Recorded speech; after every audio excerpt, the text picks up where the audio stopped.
back with Makwa. I'm gonna take a little break from training with treats and just see if we can share space where he's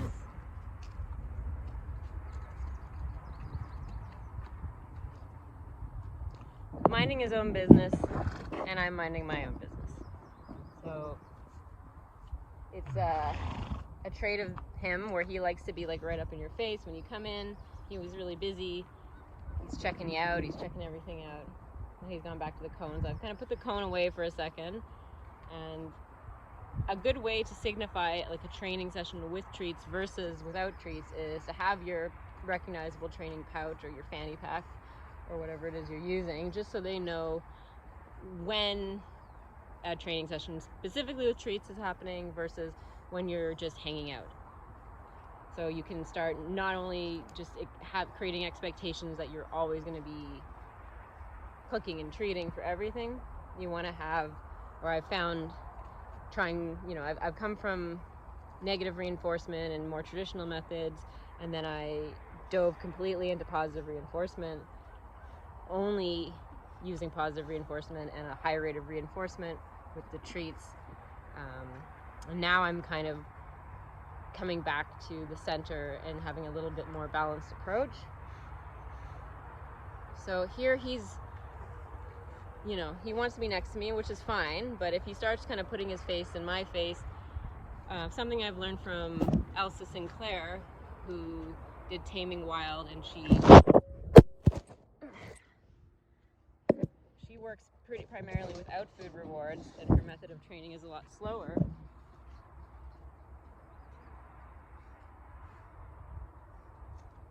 But it's about making the horse feel better in our response to them. So here he's being busy. So instead of him moving me and him needing to elicit a response from me, I'm going to move before he moves me.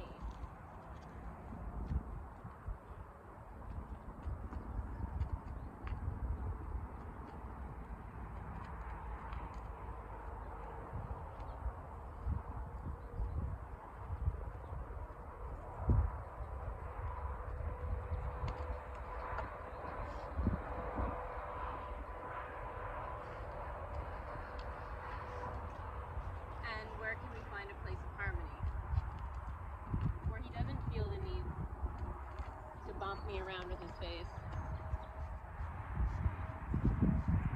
or put his lips on me or pull on things,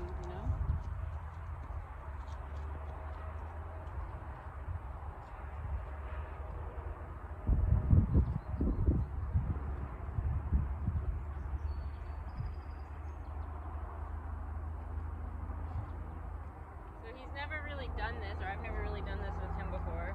So he might think it's a game to follow me, because normally I get him to follow a target. I'm just gonna take... Okay. So, obviously leaving the cone in here, I thought putting it in the middle, he wouldn't go up to it, but he was highly reinforced for it just a few minutes ago, so he's thinking that's what I want him to do. So you might as well take it out of here, so it's not a distraction. And this is something I want to start incorporating as part of the training session. So do a few minutes training one behavior, and then break from that, do some no training with treats, and then go back to training a different behavior, and then build upon the first one, and just do each behavior that you're training in small chunks, interspersed with just relaxation time, just spending time together where you can both have points of harmony, where you're not in each other's face, but you're sharing space. So I'm going to use the protected contact setup here because he is very much in my space right now, and if I walk away from him, he seems to think that it's just a game, that he's going to follow me around and bug me until I do something. So I'm just going to tell him through me being in here and ignoring him, basically, that he's not going to get reinforced or anything, and we can just hang out, and that can be a good feeling too. So I'm going to try to share some space with him outside of the protected contact. And if he gets too much, I'm going to come back in here. So it's never a failure to train over a fence or having a little setup like this, especially if your horse is aggressive for any reason. This is a great way that you're actually able to train and build upon things in keeping both of you safe. And it also acts as a visual barrier, obviously at a real physical barrier. And it just makes things a little clearer. So, I'm just gonna wait for him to go a little further away from me before I come out of here. So, my training approach is kind of a cherry-picked from many different people, including my own experiences with horses and training my own unhandled pony. And my pony is completely different from the Spirit Boys here in terms of he is extremely, I guess if you wanted to I can never say the word, you know what I'm saying, anthropomorphize horses by calling them an introvert or an extrovert. My pony would be more of an introvert. He's more reserved. He's extremely sensitive to the smallest movements and smells and sounds, whereas these guys are, you know, they want to be like on you constantly.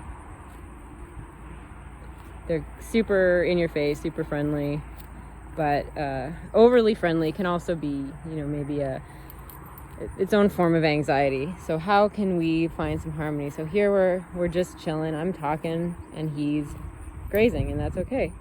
And he can see that we're sharing space and he doesn't have to be all over me. So this is just as valuable training as training any, you know, sort of behavior. The time spent doing this kind of stuff will strengthen your relationship and increase your specific behavior training.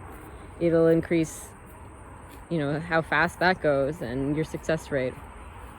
So that's something that I've taken from Elsa Sinclair in her, you know, completely tool-free, treat-free, freedom-based training model. So I'm gonna go in with him.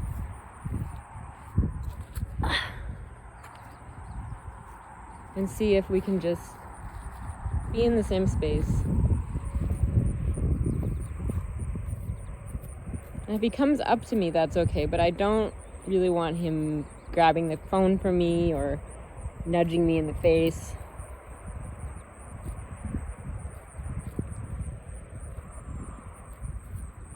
And then I'll build upon it too. So after, just can we share space calmly? You can do kind of like a walking meditation where you're mirroring the horse's movements. So I'm going to try to do that just from behind here, and I'll get a bit closer. So mirroring their movements in terms of their legs.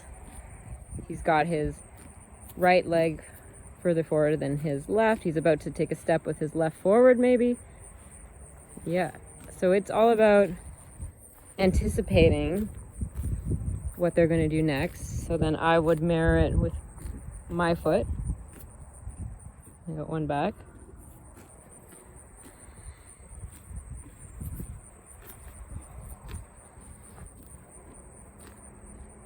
And this helps you really get tuned in to your horse.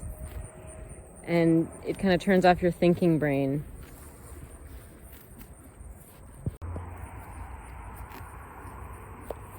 Okay, so back to just sharing space with Makwa. I've started to mirror his movements.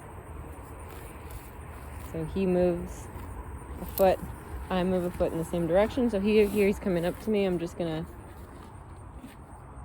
move myself before he moves me. Oh boy. You like to hear those noises of relaxation, blowing out, sighing.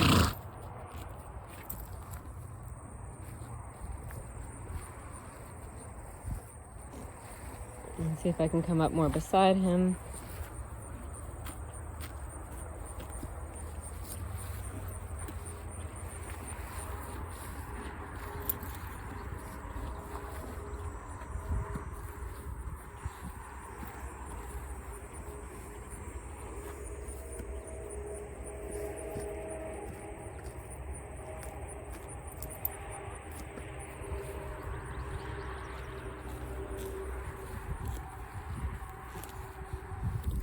And can I touch him without him becoming too activated? Good boy.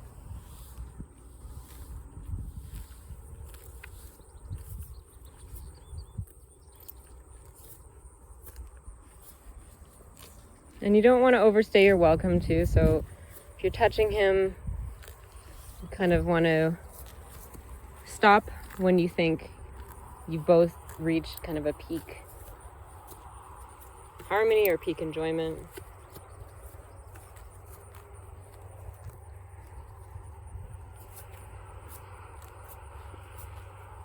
So this is actually looks like not a lot's going on. It looks like I'm just grazing in here with this horse, which is true.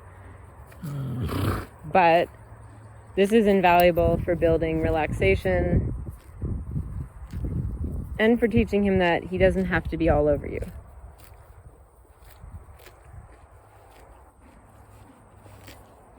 So I'm going to do this for a few more minutes, and then I'll end on doing a little more target work, introduce a new behavior. These guys have the farrier coming up, and apparently they're not very good for the farrier. So we're going to work on lifting his legs, the beginnings of that, in a calm way. All right, see you in the next video.